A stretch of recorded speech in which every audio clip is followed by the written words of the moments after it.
Hey, it's Sam R. Is it just me? But this winter storm hitting the East Coast feels different. A historic blizzard, strong winds, millions impacted.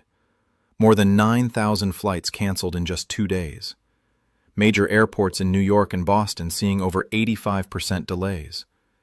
New York City just issued its first blizzard warning in nearly a decade, and over 54 million people are affected.